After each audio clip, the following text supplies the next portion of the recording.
Et le saviez-vous, environ 30% de la population souffre chaque année du rhume des foins, appelé également rhinites allergiques. Elles ont un impact direct sur la qualité de vie des malades. Alors comment se soigner ? Est-ce qu'on peut se débarrasser du rhume des foins qui est quand même très handicapant ? On va en parler avec Martine Pérez, médecin généraliste.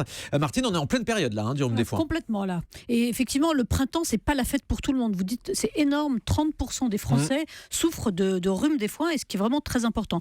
Alors juste, le rhume des foins, c'est une allergie saisonnière liée à la production de pollen lors de la floraison. Alors vous savez que le pollen peut s'avérer très très allergisant.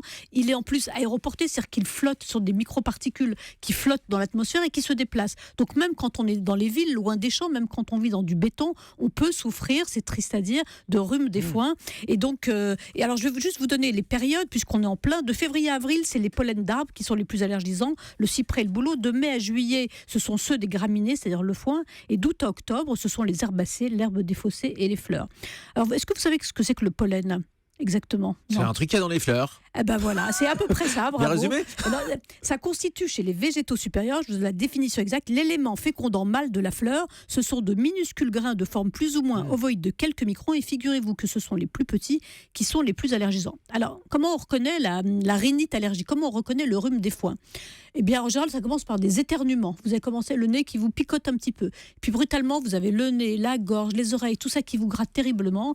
Et puis, ça s'accompagne aussi du nez qui coule. Alors, c'est comme de l'eau. Et ça peut durer. Alors, au début, vous pensez que vous avez un rhume. Mais comme ça peut durer plusieurs semaines si vous n'y faites pas attention, vous commencez à vous poser des questions. Mais c'est vrai que ce qui distingue cela d'un rhume viral, qui est une inflammation du nez, c'est effectivement la durée et le fait qu'en général, c'est pas purulent. Ça part pas. En fait, si ce rhume perdure, on peut directement penser à un rhume des foins et à un symptôme allergique. Voilà, exactement. Et alors, vous pouvez avoir aussi les yeux qui gonflent, vous pouvez avoir des troubles respiratoires, vous pouvez tousser aussi. Parfois, ça peut être une rhinite allergique. C'est très handicapant quand même. Foins. Bien sûr que c'est très handicapant. Alors, la cause, pourquoi il y a de plus en plus de rhinite allergique, et de rhume des foins en particulier ? C'est un dysfonctionnement du système immunitaire. Qu'est-ce qui se passe ? Normalement, on a un système immunitaire quand on est en bonne santé. Ce système immunitaire, il est très très efficace puisqu'il permet de vous défendre contre les bactéries, contre les microbes, contre les virus, contre tous les agents infectieux, contre tous les corps étrangers qui vous agresseraient.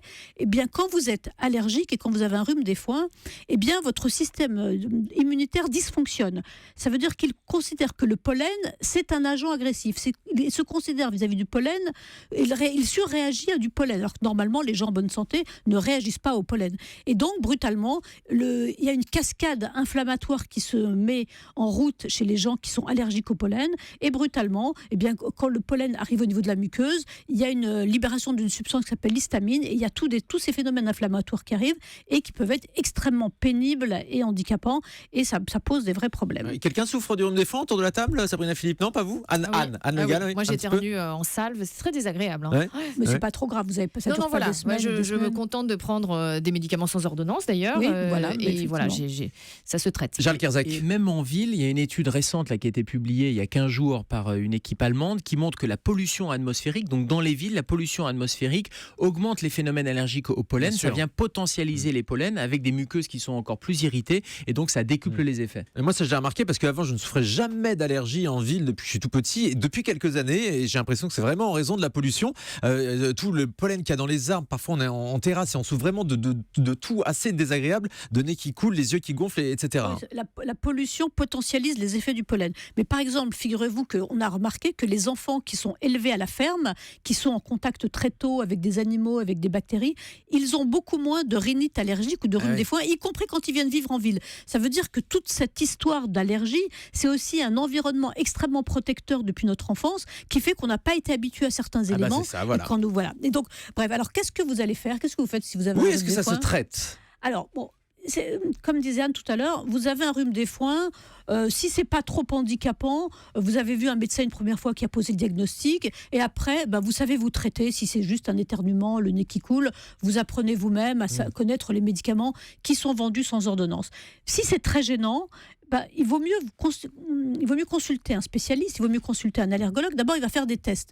À quoi êtes-vous allergique ? Parce que c'est pas évident. Peut-être que c'est pas forcément le rhume des foins, ça peut être d'autres types d'allergies. Le médecin peut le déterminer précisément. Alors, effectivement, il faut faire des tests d'allergie. Donc, on fait va voir quoi, un allergologue? On va voir un allergologue. Il vous met des petites gouttes dans le dos. Il vous met des petits patchs. Et au bout de quelques temps, 1 heure ou 2, il regarde quelles sont les réactions cutanées que vous faites et quels sont les éléments auxquels vous êtes allergique. Et donc, il va vous dire, il y a telle ou telle chose auquel vous êtes allergique. Ça peut être d'un graminé, ça peut être un pollen, ça peut être un poil de chat, ça peut être un acarien.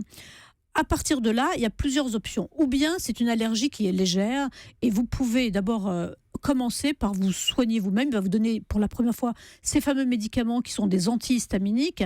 C'est des médicaments qui sont très efficaces, qui permettent effectivement il faut le prendre tous les jours quand on a une allergie. Alors, il y a 2 types de médicaments. Il y a la cétirizine ou la loratadine, et qui sont en général vendus sans ordonnance. Avant, il y avait des antihistaminiques qui faisaient dormir, qui provoquaient une somnolence. Ouais. Maintenant, ces produits existent sur le marché et sans ordonnance et ils font moins dormir. Donc, attention si on prend la voiture. Hein. Attention si on prend la voiture quand même. Voilà, exactement. Bravo, Thomas.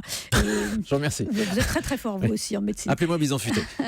Et donc, si vous êtes très, très gêné parce qu'il y a plusieurs degrés d'allergie saisonnière et de rhume des foins, on peut envisager une désensibilisation. Carrément. Carrément, voilà. Chez un allergologue, c'est des petites doses. On vous applique des microdoses de votre poison. C'est le traitement du mal par le mal. On vous applique des petites doses petit à petit. Et puis, petit à petit, votre corps s'habitue. Ça peut être par voie orale ou ça peut être par voie inhalée. Mais c'est des traitements qui sont dangereux. Donc, il faut savoir les faire très doucement et surtout très bien encadrés.